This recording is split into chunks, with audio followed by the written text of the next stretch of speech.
What's the secret to beauty's beauty? Langis. Ito ba lahat ang gamit mo? Ay hindi. Isa lang ang gamit ko for all. Moringa O2 Therapy Oil. Hindi lang malunggay. Meron ding olive oil and omega from sunflower oil. This therapy oil helps relieve my dry and irritated skin. It helps lighten my scars and stretch marks. It helps make my hair young and healthy. This is our beauty secret. Sana all. Zero oil.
Okay, and we're live. Good morning to everyone. Good morning to our Zoom participants, and good morning to our FB Live viewers. Don't forget to share our e-learning this morning. So, welcome to another series of our HR Virtual Summit PH Bounce Back HR. This is another live webinar series for a cause powered by Ariva Academy. So, our topic for this morning is Guidepost for Now of Work.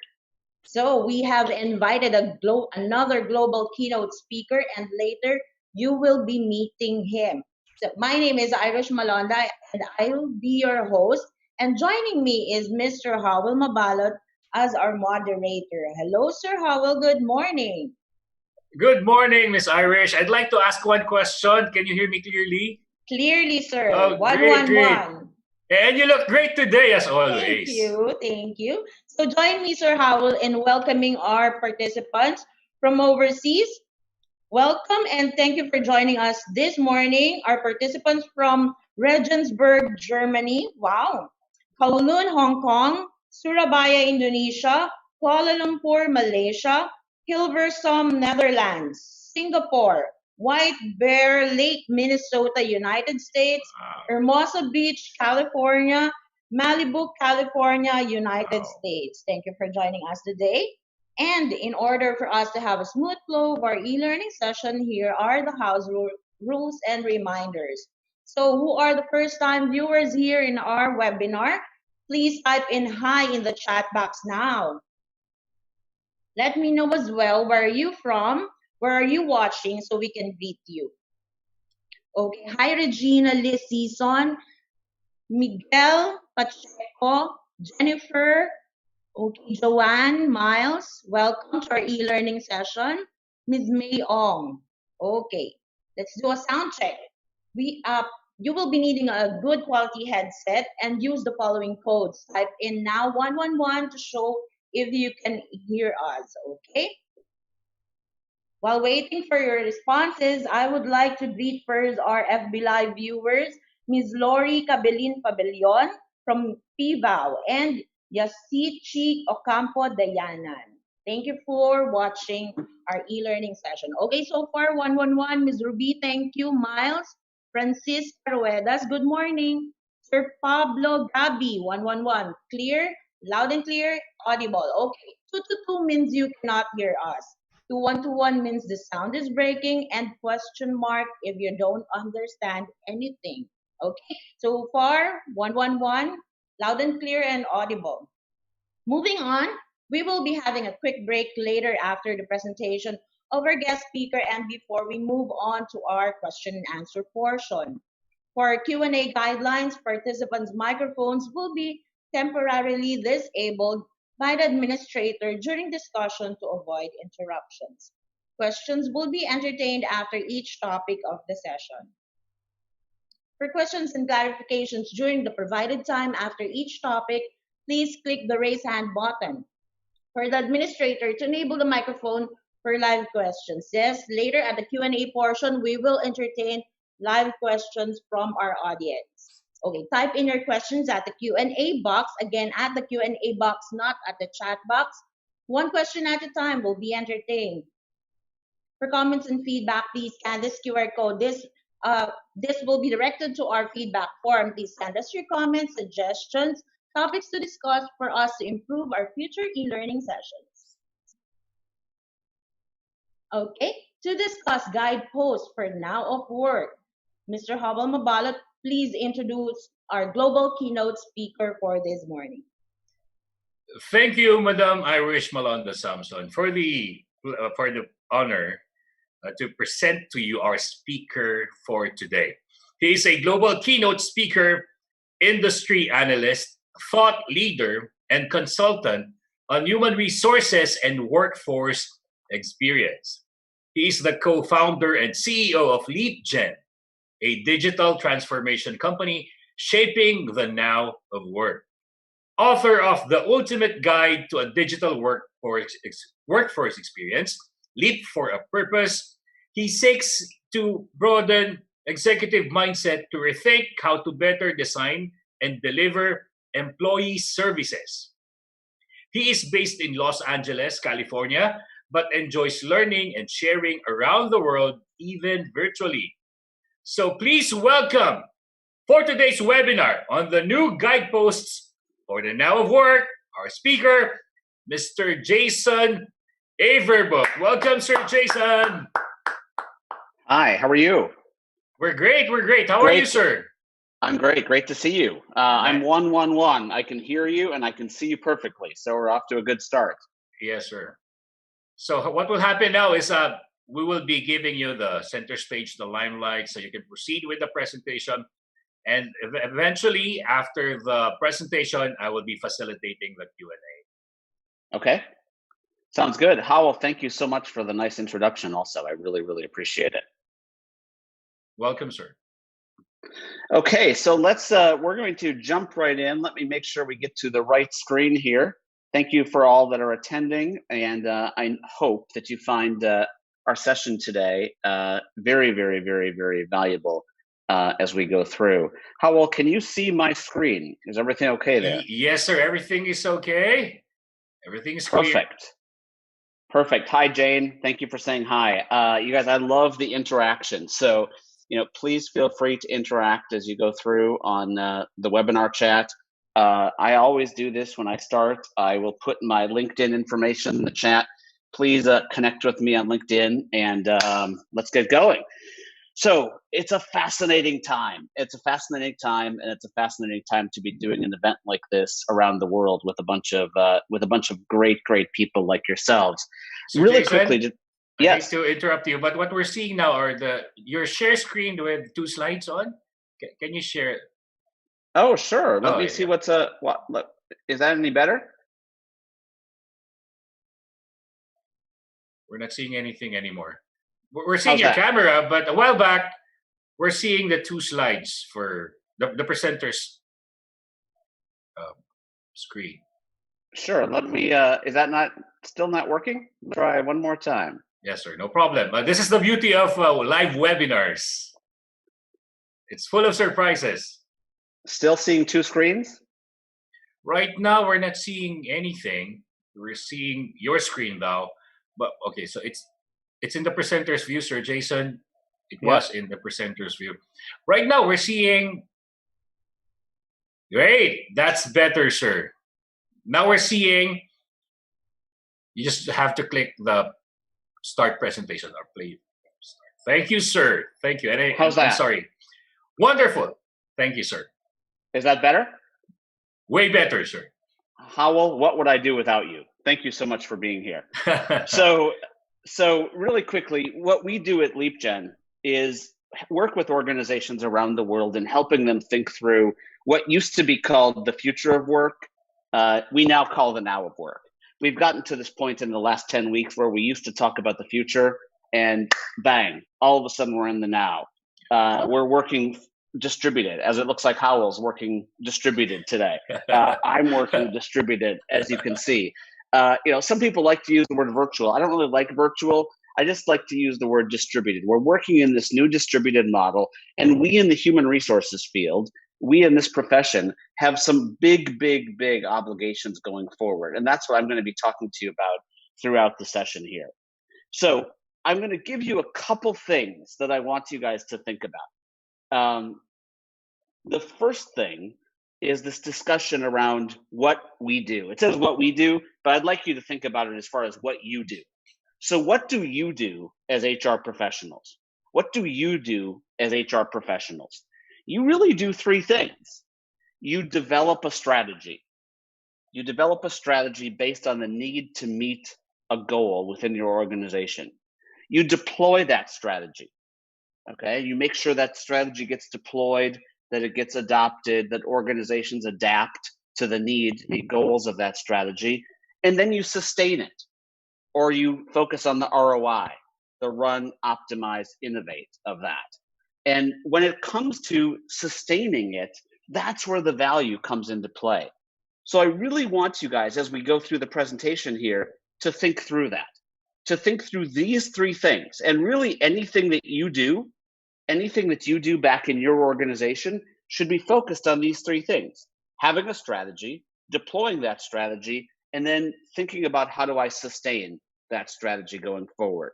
So what we're going to do today, most of our presentation is going to be talking about the response, our response as HR leaders, HR professionals, IT leaders to this concept of the now of work, and laying out some very clear, consistent guideposts for you to use. Okay, the latter part of the presentation, as Howell discussed and as Irish discussed, will be open for questions. We'll be open for questions, comments. You guys can throw things at me, whatever you want to do. And by the way, for those of you that like to chat throughout the session, I will be looking at the chat as well. So if you want to tell me something, feel free to tell me something throughout. There's my information. Once again, you see it. I'll put the LinkedIn in the chat again. Feel free to follow me on LinkedIn. All I do is talk about this. I don't talk about food. I don't talk about things like that. Nothing too crazy. It's just the world of HR, digital, and the world of HR technology. So really excited to be here today. What I want to start with is these 4 tenets. And these 4 tenets, if you take nothing else away from this session, I'd like you to think about these 4 things. And if I could, I would tattoo these on your body so that you didn't lose them. Okay? Because there are key tenets that are so important when we think about the concept of digital. And when people think about digital, they oftentimes confuse digital versus technology. And it's really important to understand they're 2 different things. Digital is a mindset. Technology is simply the how to achieve that mindset. Digital is the mindset. Technology is the how. Okay, so let's talk about the 4 components that make up a strategy today.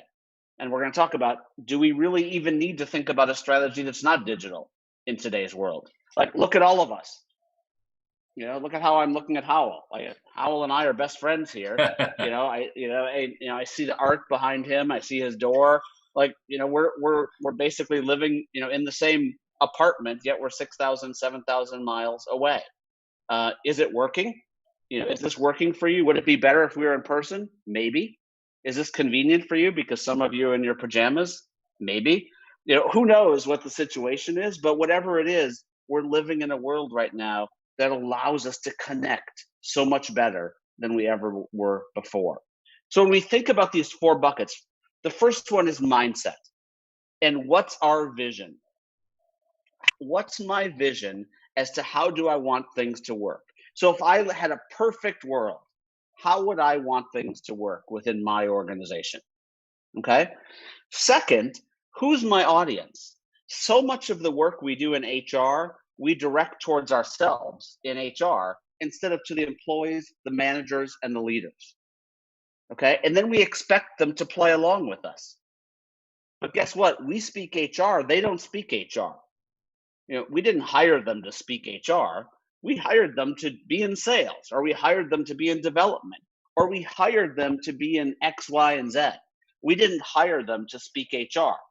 So really important that we think about how do we design for the right audience. The third thing is realizing that people work in journeys. So think about how you all engaged in this web event. You got on, you see some commercials, you heard a beautiful introduction from Irish, you heard a beautiful introduction from Howell, then you heard me. That's a journey. That's a journey you went through. But think about it. Think about if you had to go to one screen to see the commercial, another screen to hear Irish, another screen to hear Howell, another screen to see me, and every one of my slides. What would you do? You wouldn't do it. You'd abandon. And what we really need to do is we need to think about how do we design for our employees so they go through a seamless or a frictionless journey that's natural to them, like this is, so that people engage. And then once I think through those things, then I can figure out how do I make the technology work. But where do a lot of us start?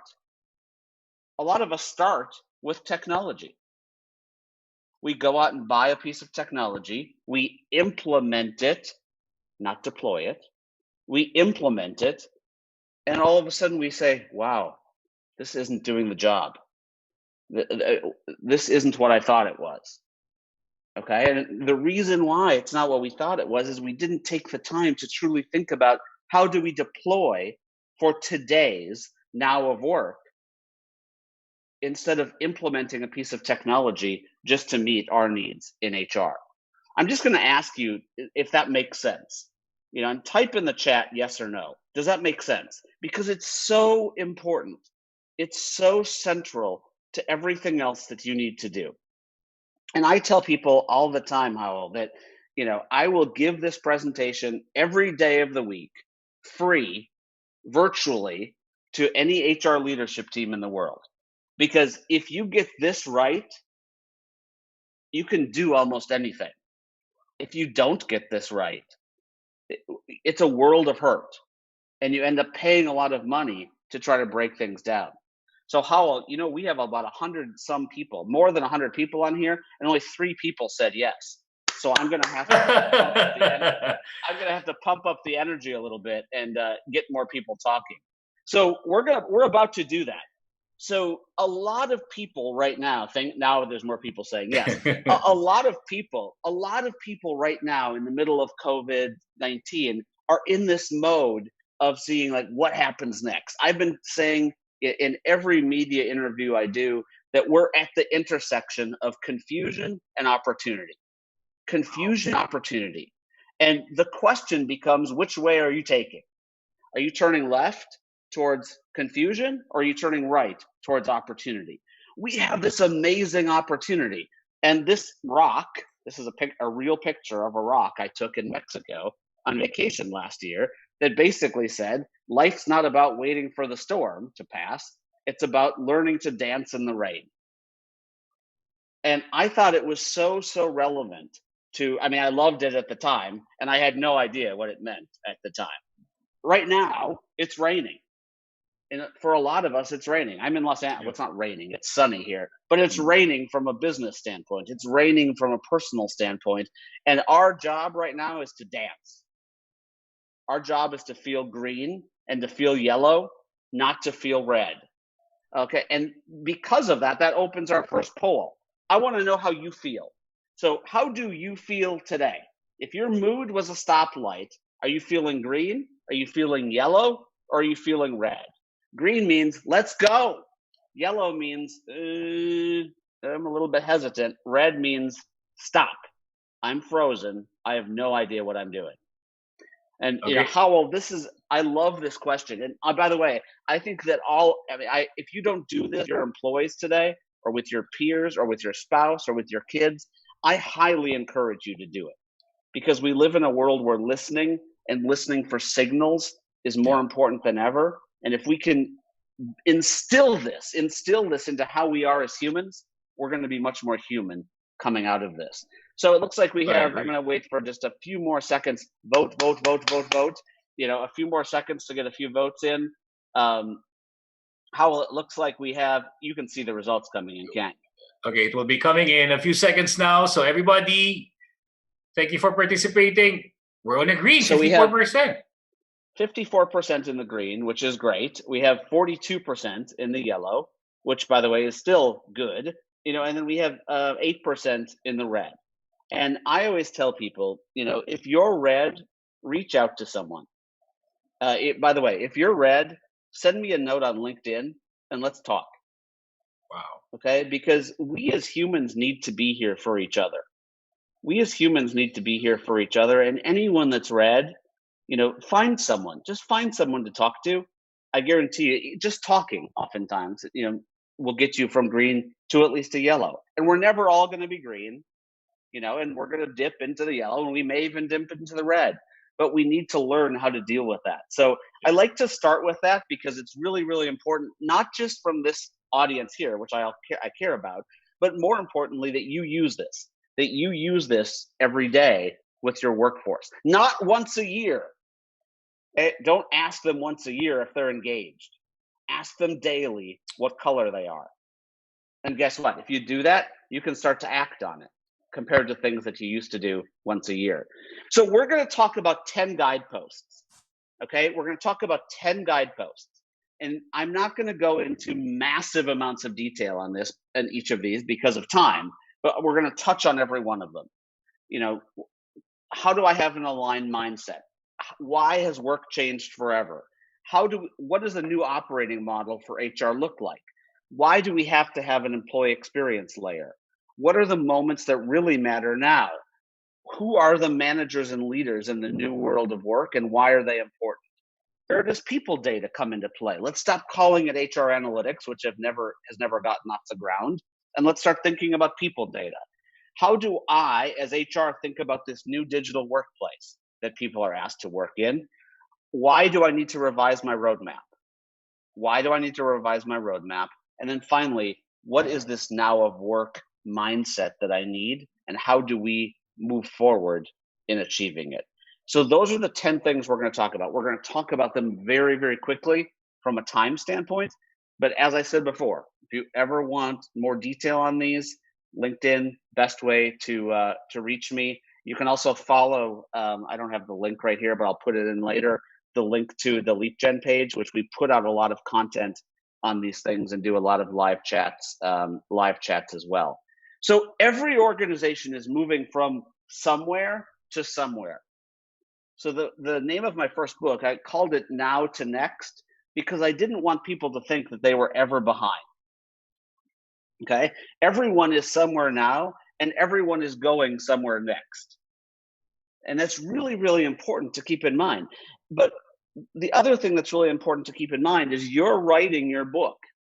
You're writing the book as to where you're going. Howell's not writing your book. I'm not writing your book. Irish isn't writing your book. No one's writing the book for you. You're writing the book yourself. But to write the book, these guideposts we're going to talk about will help you. They'll help you move from the now to the next. And one of the great ways that I've found over time to actually answer, I see someone put the link to our Leapgen page in the chat. That's great. Thank you, Jess, for doing that. Follow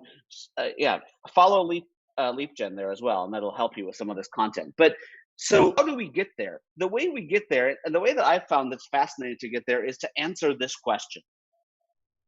We all know it's 2020 outside of work, but what year does it feel like inside of work? Okay, when I post a job and I apply for a job, does it feel like 2020? When I get onboarded, does it feel like 2020? If I want to change my address, does it feel like 2020? If I want to find a document that tells me how I'm supposed to come back to work post-COVID, does it feel like 2020? Okay. If I say I want to transfer someone, does it feel like 2020? If I want to find a report about the diversity in my organization, do I just type something in, or do I have to call IT? Those are main questions to ask. So I would love it, you guys, if you put in the chat. So it's 2020 outside of work. What year is it inside of work? What year does it feel like inside your organization? Pre-COVID, when I was able to travel around the world and do speeches, most people would say it's somewhere between it feels like somewhere between 2005 and 2010. Okay. People still require signatures. People still take photocopies of things. People still pass papers around. I still have 19 levels of approval. I still do my performance review once a year. I still do an engagement review once a year. My candidate experience doesn't match my employee experience. I could go on and on and on and on. But what's so important to you guys to realize is it's 2020 outside of work, but guess what? It's 2020 inside of work also. And there's no excuse. There's no excuse for that chasm anymore. Okay? We started in this B2C mindset where we move people to business to consumer. And we started to say, hey, guess what? I can do everything on my device. Totally cool, but you can't do your HR stuff. Why? Well, because none of our employees are ready. That's not true. That's not true. It's so important that we realize that we have to think about the workforce as it's 2020 outside of work and 2020 inside of the work. The way we start that is with an aligned mindset. And we have to ask ourselves these questions. First of all, what matters now? Not what mattered 10 weeks ago. What matters now? The answer has changed. I guarantee the answer has changed. If it hasn't changed, your company's probably going away. I don't mean to be so bold, but what matters right now to your workers has changed. Okay, which means we need to think about how do we change? What is high impact right now is different than what it was 10 weeks ago. We need to take those two things, create this clear vision, and get alignment between HR, IT, and the rest of the enterprise saying, guys, for the next 3 months, this is what's most important. For the next 3 months, this is what's most important. Okay, if you don't have that, I beg you, please just take a day, stop what you're doing, and realign. Because if you don't do that, you're going to be working on things over here. The organization needs things over here, and you're going to find yourself creating a bigger chasm than you had before. So we have to play offense and defense together right now. As the same person, as the same team, we have to play offense and defense, meaning we have to keep the lights on, but we also have to transform. And that's really, really hard. It's really, really hard, but it's also really, really important. So the alignment between organizational objectives, HR and people objectives, and then our digital objectives must take center stage and be reprioritized. Okay, and we're going to talk about prioritization a little bit later. But just please, the alignment, organizational objectives, HR people objectives, digital objectives. Okay, they need to be aligned. If they're not aligned, you're working on things that are not tied to where the organization needs to be focused right now. I hope that makes sense. That's number one. Okay, I'm going to ask you guys this question. Have you begun to rethink this strategy over the last 10 weeks? Have you begun to think differently about what this strategy is in this new digital world? And it's very easy to say yes, no to this question. I do these sessions a lot all over the world, and I get about I don't know, I can't see the results, but I get about 80% yes, 20% no over the last 2 or 3 weeks. And what's always fascinating to me is the yes means we're talking about it, but we haven't actually started to do anything with it yet. And the doing is much harder than the talking. So I phrased this question on purpose because have you begun? It is time to begin. And the reason I put this poll here is the rest of the time we're going to talk about what do you do? Okay, so we can go ahead and end the poll. And Howell, I don't know if you want to reveal the results. So in a few seconds, we'll be revealing the results. So to our Zoom participants, please accomplish and answer the poll question number 2.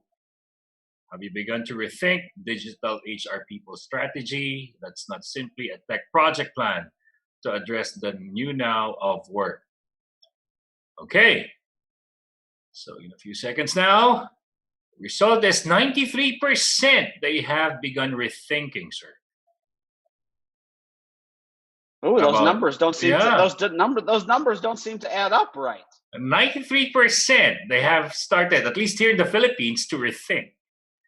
But 23% said no. That's right. So it should be 90. That's right. It's more than 100. So this could be, and which is why this could be a technical glitch. Can we report this to Zoom? We need to rethink our digital strategy here a little bit. It looked that if you do the quick math, it is about 75-25. The numbers wise. So good to see, but funny. And the other thing I just wanted to say is I don't know if you noticed how many people voted, but it was about 85 to 87% of the people voted. That's amazing engagement. So wow, I love you guys. Thank you so much for being engaged with what we're doing. So number 1, we talked about the mindset. Number 2, work has changed forever. And because work has changed forever, what we need to do is we need to realize that as this next normal comes into focus, we have to stop processes and journeys that don't matter right now.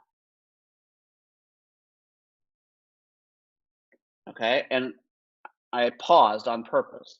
We have to stop processes and journeys that don't matter or don't add value right now. So we in HR do a lot of things because guess why? We've always done it that way. It's inertia. It's status quo. Howell told me I had to do it that way. But this is our time, you guys, to ask the question and say, do we really need to do this? Does it really add value right now? And work is being redefined weekly. What I thought was going to happen with coronavirus 8 weeks ago is different than what I thought 6 weeks ago, which is different than what I thought 4 weeks ago, which is different than what I think today. And that's changing. That's going to continue to change over the next 12 months, which means we have to think about how agile can we be, stop thinking about a static strategy, and truly think about, I'm going to need to shift and turn a little bit and navigate what this now looks like, which means I need to have an operating model in HR to do this. Okay? I cannot have a group of HR people saying this is what we're going to do, and then a technology group over here that's not at the same table saying this is what we're going to do. Does that make sense? We have to work together and say HR is now a digital function. Period. End of story. HR is now a digital function. Okay? There's who's going to say we can't say that? No one. Like, just grab it and say it. Okay, now that we grab it and say it, now what do? We need to align ourselves to make it work. So we need to think about how do we break these silos of recruiting, performance, learning, compensation, benefits, and then, oh, by the way, there's the technology group that has benefits and portals and intranets, and they don't tie together. We need a sequenced, coordinated model. A sequenced, coordinated model around how do we drive digitization of the function and then leverage technology to think about what we do. Continue to work in silos, or we continue to say HR is not digital. We are not going to meet the needs of the new now of work. Period. End of story. So grab it. Like, just grab it. It's there. Like, people always say to me how, like, when's the world going to change so that we can become digital? Hello, it's here. Like, it's right here in front of us. There's no excuse. There's zero excuse. So that being said, we have to grab it. And we have to realize that the days of having an HR organization, an HR operations organization, an HR technology organization, all separate, those are over. It's one function. We're one. We're one team. We're better as one. Okay? It's time to bring all of that together into creating this mindset, this digital mindset for the organization. I hope that that makes sense. If you feel like chatting, please type yes or no. I'd love to see what you're thinking. Or if you want to say something else, you can say whatever you want to say. But I'd love to see what you guys are thinking about this. And I hope that you can use these slides, to go into your organization and teach them as well. Because this is a movement that we're on. It's a movement, and we have to grab it quickly. Okay. Number 4. I'm sorry. The employee experience layer is no longer a nice to have. It's a must. Yeah. And what is the employee experience layer? The employee experience layer means that we have to get rid of all of these dumb link farms. These portals and intranets that say, click here to do that, or go to this system. Click here to go to this system. Click here to go to this system. Click here to go to this system. Type in your search and get 115,000 responses. Like, that's not service. It's not service. We would never accept it as customers, and we should never let our employees be subject to it. Yet so many of us have these outdated link farms, and those link farms create terrible experiences. They make people frustrated. They abandon, and what do? Call. And because they do that, we can never move the profession down the road or down the field because we're so busy answering the phone that we can't play offense and defense together. So a key component of all of our work is making sure that we think about this employee experience layer, these portals, these intranets, how people search, how they find information, if they talk to their device to ask it a question, whatever it is, based on the persona, the type of audience, the type of worker you have, blue collar, white collar, pink collar, yellow collar, however they work, we need to meet them where they are. Okay, we can't have them hunting to find us. Okay, we'll never move the ball down the field where we need to move it if that's the case. Number 5, moments that matter. I'm sure some of you have heard these things. We've talked about these comments about moments that matter. Joshua's quote almost just brought me to tears in the chat. In fact, it's so important, I'm going to read it. HR has already evolved from back office to critical value delivery ecosystem that meets business and people goals. Today is now the finest hours for HR. I completely agree, Joshua, I completely agree with you. It's the finest hour for HR. And at the same time, I'm going to tell you, I'm just going to add to it really quickly, it's the most important time in HR's history. Because we either step up or we get pushed down. We either step up or we get pushed down. And if we don't step up, and it's great that you're already there, Joshua, but you have to step on the accelerator. This isn't time to take your foot off the accelerator. This is time to keep your foot on the accelerator and continue to do what you just said. Now, what you just said is not the same for every enterprise, I guarantee you, where we've evolved, but that's the goal. And Joshua, I hope people connect with you because I'm sure you have something to teach them based on your quote. Number 5, moments that matter now. We've talked about moments that matter. Moments that matter. I'm having a baby. I'm changing my address. I'm getting married. Blah, blah, blah, blah, blah, blah, blah, blah. Those are all moments that matter. Yes, they do matter. They matter to an employee. And in a normal world, they are things that HR thinks matter to the employees. But right now, there are things that matter more than that. how I communicate laying someone off, how I communicate hiring someone back, how I onboard someone safely in a world where I can't have them into an office, how I try to teach people that distributed work will work for us, how I teach managers and leaders to actually reach out and touch people and ask them how they're feeling. There's so many things that are so important to get ready for this new now of work. I ask you guys and beg you guys to think about your agendas a bit and say, what really matters now? And do I really have to focus on taking these transactions and every single one of them doing this thing called self-service, because the employee does it once a year? Or are there things that matter more right now? And by the way, there's nothing wrong with what I said around self-service, except don't call it self-service, call it direct access. But all that being said, let's prioritize these things that matter now. Our job over the next 3 to 6 months, and notice I'm breaking strategy into a much smaller time horizon than people are comfortable with. But anyone that thinks that they know what the world's going to look like 6 months from now, I would pay a lot of money to have lunch with them, because they don't. Our job is to enable experiences, communications, and capabilities that can create the biggest impact over the next 3 to 6 months. The biggest impact. Okay, now, biggest impact to who? If you answer it biggest impact to HR, you need to go one step further. You need to take it to the other side of the equation.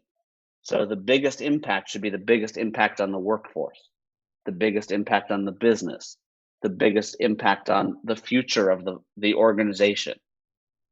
Okay? Does that mean HR doesn't matter? No, I'm not saying that at all. Thank you, Jose. The biggest impact on the enterprise. Trust me, please, after doing this for quite a while, as you can tell by the gray on this beard, that, at the end of the day, if you focus on the enterprise, you win. If you focus on HR, you always end up trying to move to that next level down the road. Okay, so really, really important to keep that in mind. The other thing that we have to realize is that who's our main communication point? Our main communication point for everything we do are managers and leaders. They're managers and leaders. And a lot of managers and leaders have no idea how to manage and lead in the new now of work. What? I can't actually see this person coming into the office? What? They're not at their desk? What? It's okay if they work from home? What? I mean, what am I going to do? I don't have a stand-up meeting every day where I see them? In a world of distributed work, in a world that's changing, because guess what? Organizations have realized that some of this stuff works when people work from home.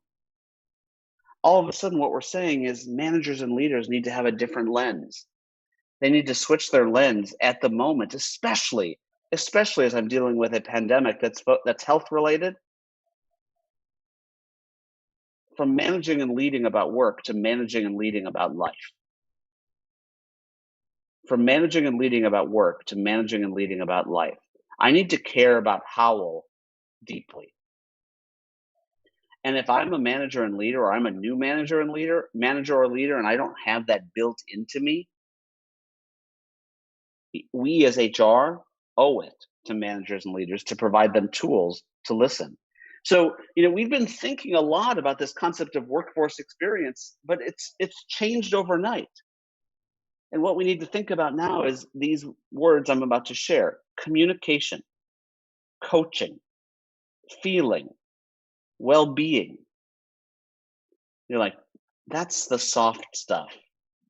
I'm like, no, it's not. That is the hard stuff. Communication, coaching, feeling, and well-being. Buying a new piece of technology that's got a shiny new user interface is not going to do that. Does that make sense? It's not going to do that. It might help us as humans talk to other humans. But buying a piece of technology that has a good, oh, it looks really pretty. Oh, it works on my iPhone. Oh, it works on my iPad. If you have managers and leaders that can't communicate, coach, feel, and think about people's well-being, that's a bigger problem. So I need to refocus and make sure that managers and leaders become a big focus of my work in HR. Number 7, people data. People data, it's a whole new world. That's all I can say. We've spent the last 20 years collecting data so that we could count people. How many people have applied? How many people have we termed? How many people got a 3 on their performance review? How many people went to school in this place? How many people work in this location? That's all just counting people. But we're shifting from counting people to making people count. We have to shift from counting people to making people count. In doing that, I have to throw away this concept of HR analytics, which are basically me looking at myself in the mirror as an HR person and say, I want to look through a window. I want to look through a window and provide insight to the organization, not a mirror to see how I'm doing myself. And what that means is that we're going to start thinking about knowing more about our people than we've ever known before. Not just where they work, not just the department that they're in, but who they connect with, how they're feeling, what they're thinking. Are they in? Are they out? Are they red? Are they green? All that stuff.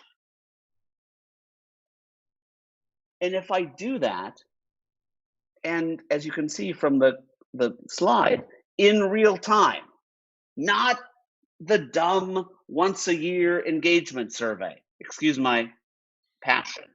But if I asked Howell in January how he was doing, how engaged was he? He'd answer one question. He'd answer a certain way. It's now May, and that's about how long it takes to get results back from an engagement survey. And I got that data as a manager or leader now, and you showed me that, I'd be like, what the heck are you telling? What are you saying? What are you even asking me to do? Tell the employees that this is how they felt in January, and how do I act on it now?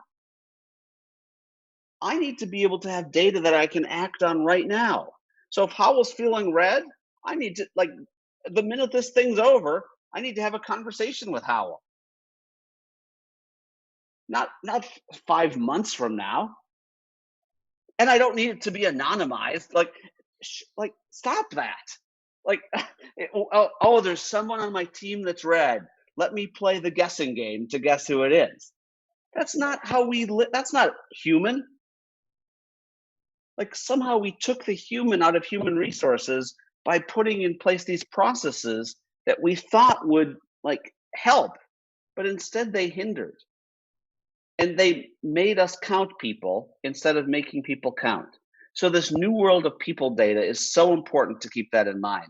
We have to rid ourselves of these once a year things and truly have a better understanding on a real-time basis of what our people are thinking. And then the last thing just on this people data thing that I just want to talk to is this whole world of talent management. We've spent trillions of dollars and billions of hours rolling out things called performance reviews, or rolling out things called succession plans, or rolling out things like whatever you want to do. And guess what? The managers and leaders and employees hate them. And guess what happens when they hate them? They just check the box. They don't use them. So what better time than right now to grab this problem, say, I'm going to put in place a better way to get feedback, to give feedback, to give coaching, to get coaching, to check in, to get checked in upon. That's making people count. That's not counting people. Okay, so it's our time. It's our time back to the comment that was made earlier about from Joshua, today is the finest hour, but it's the finest hour if we are adaptable. What's the key trait of adaptability? Unlearning. The key trait of adaptability is unlearning, which means I need to think about how do I unlearn a bunch of this stuff that's in my head. Number 8, the digital workplace is now a big part of HR's responsibility. What does that mean? What's digital workplace? Well, guess HR played this role where they'd say, hey, guess what? We need this color glass in the cafeteria. Otherwise the employees aren't going to like it. Oh, and wouldn't it be cool if every employee had a water bottle like this? Because then we would be saving money on throwing plastics away. Oh, and wouldn't it be cool if we gave a little phone case to people so that felt good about work? So I in HR had a role of worrying about the physical workplace, but somehow I had no role to play in the digital workplace. Whose job was that? It was IT. It didn't make any sense. And in today's world, there's only one workplace. And whether I happen to be doing it from a company-owned facility or whether I happen to be doing it from a personal-owned facility should make no difference. Okay, there's one workplace. Now, there may be some perks that you want to offer if you do it from a company-owned facility, just like there's perks you're going to offer if they do it from home. Like maybe I'll send you a printer, or maybe I'll send you a monitor, or whatever or better webcam, whatever you need to have your workplace. But it's really important that this is part of HR's responsibility, and it hasn't been in the past. So, once again, I've been doing a lot of begging in this webinar, but I will beg HR people to realize that you need to get involved in this. Now, if you already have a digital workplace initiative going on at your organization, you don't need to own it. Like, don't say, HR has to own this. Because guess what? It's not an HR only thing. It's an enterprise thing. Managers and employees have to be involved. HR needs to be involved. Facilities needs to be involved. IT needs to be involved. But digital workplace is something that we no longer, if we're responsible for engagement, and if we're responsible for worrying about, do the employees have the tools they need to do their jobs? And I get the best talent to do their job when we need the talent. I can't say digital workplace is someone else's responsibility. It's very, very irresponsible to take that approach. So digital workplace is something that's going to be a big key going forward. Now, after everything I've talked about, you're like, whoa, that's a lot of stuff. And it is a lot of stuff. But at the same time, if you focus and you coordinate, it's a very clear path. If you create the mindset, it's a clear path. But what it's going to require is it's going to require for your roadmaps to be revised. And this is not bad. I spend so much time with organizations around the world trying to convince them that this isn't bad. Like, hey, we're driving down the road, and all of a sudden we realize that road is flooded. What do? Oh, we adjust. We go to a different road. Is it the worst thing? Is it inconvenient? Maybe. Is it the end of the world? No. If all of a sudden I'm going on vacation and my hotel I'm supposed to stay in has a fire, what do? I feel bad for the people in the hotel, and then I find another hotel. Like, this is for people that think that they can build strategy right now and build it for 2 years and hope that it stays static. We have to have a much more agile way. So more than likely, what we plan to do in 2020 doesn't make complete sense. Our priorities should change. Everyone's priorities should change. Budgets have probably changed. And it means that we have to think about how do we sequence and focus on this now to next. Okay. When you started 2020, you were talking about future of work. It's May 19th. You're talking about now of work. No one's talking. Don't talk about the future of work. It's now. It's here. Like, it's right here in front of us. Like, stop kicking the can. It's our time to make that work. And the way that we do that is to think about prioritization. So how do I prioritize? And this is a tool that that we use. And if you need help with it, once again, connect with me on LinkedIn. Happy to share it with you. But urgency and business value. Urgency and business value. Okay, the left quadrant is how important is this? If I have a bunch of people coming back to work in 3 weeks and I don't have a way to communicate with them, what's the urgency? High.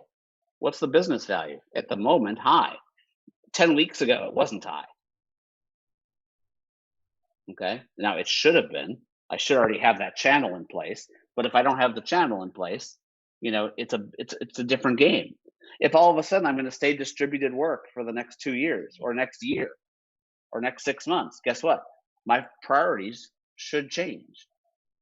So using a matrix like this is a very simple matrix, but something to think through as you continue to think through your journey. So this is number 10. So this is the point where I'm going to say you guys need to ask questions and start queuing up your questions. And feel free to chat away as well, because we're gonna break in a few minutes to get into the question session of this. I will say one of the questions that people always send me, and I'll do it again, is if you want copies of these slides, connect with me on LinkedIn and request them.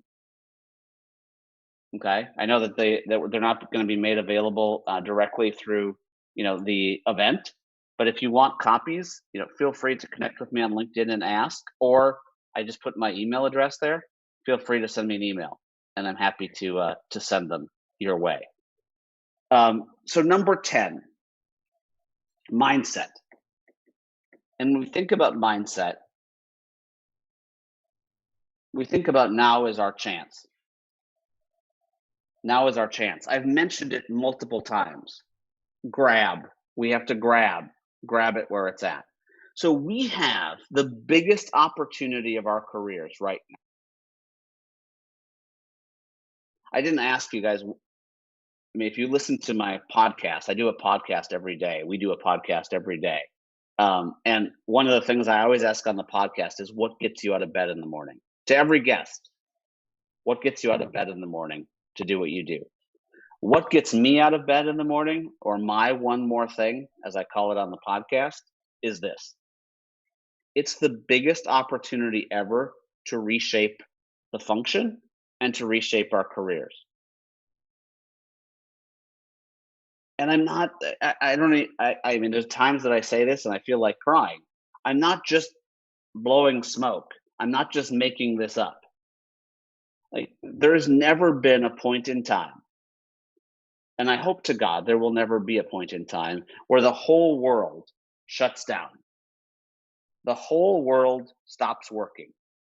The whole world takes a break. And the whole world is ready for a reset. Never. Like, it's never happened. And like I said, I hope it doesn't happen again. So this is our opportunity. It's a golden opportunity, and we have to break the status quo. For those organizations that said, hey, 2020 is not our year. Like, 2020 is your year. I hate the shirts that say 2020 sucks.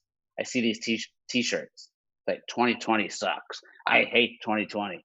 We're going to look back in 2020, and it's not fun. Like, change is never fun to go through when you're going through it.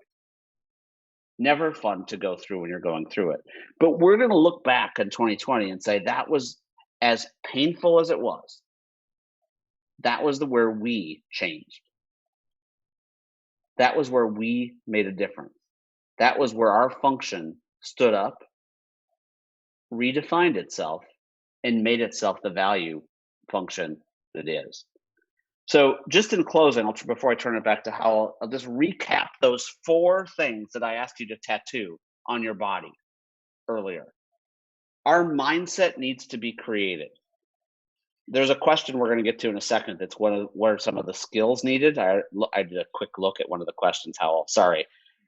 But this is one of the most important skills, how to create mindset and how to get coordinated mindset. The second, I need to make sure I understand my people. I need to understand my audience. The third, my processes need to be reimagined. My journeys need to be reimagined to match the now of work. And then if I do that, I'm in great position to have technology be the fuel to truly make a difference. Like, we don't need to keep switching our technologies out.